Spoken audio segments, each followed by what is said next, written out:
Okay, I'm going to show you braiding 4-strand, how to start it with a core.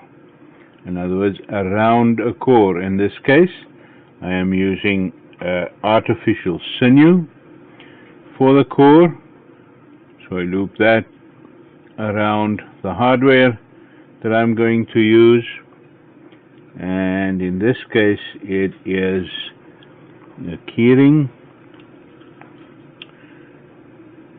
Now you cut that core exactly as long as you want your braiding to be, and you cut the laces 1.5 times as long.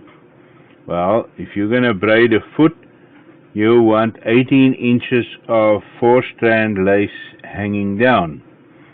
Now, because I loop the lace around there at the top, I cut 2 pieces, in other words, of 3 foot long, 36 inches, which now gives me 4 of them hanging down, 18 inches. I am going to first make sure the core is underneath those 2 pieces that I'm going to work with, and I am always going to hold on to that core quite tightly.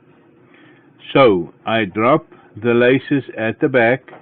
I'm just holding on to the core and the 2 laces in front, and now I cross them just like I did without a core. I take one of those at the back, curl it in front like that, take hold of the core and those 2 crossed ones, go and get the other lace from the back between these 2, curl it in front, and I have the start going well, 2 laces to each direction, and in the back they are curling around the core. I'm going to proceed the exact same way I did without the core. So, because that's the furthest one back, I'm going to hold on with my right hand onto the cross and the core. Can you see the core is going to be worked around? In other words, I hold it and the 2 crossing laces in under my thumb.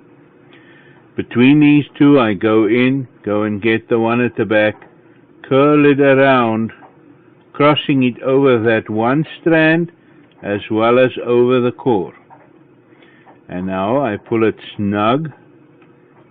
Now that one is the one that has to be free to work, so I drop it, hold on with my left hand.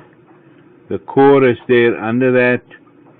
I go in between those 2, go get that strand, bring it over, and pull them snug. So now again, this right hand has to do the work. Hold on to the crossing pair in the middle, as well as the core. I go and take the longest one at the back, furthest one back, between these 2, cross it over the center, only crossing over one, and I pull them snug. In that way, you proceed all the way down, and the core is being covered on the back. I will turn this over in a second to show you how exactly that happens. The core cannot be too thick. After you've braided over the core, you still have to have the parallel laces touching each other. They cannot be away from each other because the core pushes the laces apart. So your core has to be thin enough to allow the laces to tighten snugly against each other. At the back, that is what is happening. So exactly what's happening in the front is also happening at the back, and the braiding proceeds on both sides. The core is being incorporated into the whole braiding and closed up. You cannot see it. The one thing to keep in mind with using a core like this is that you are using more lace.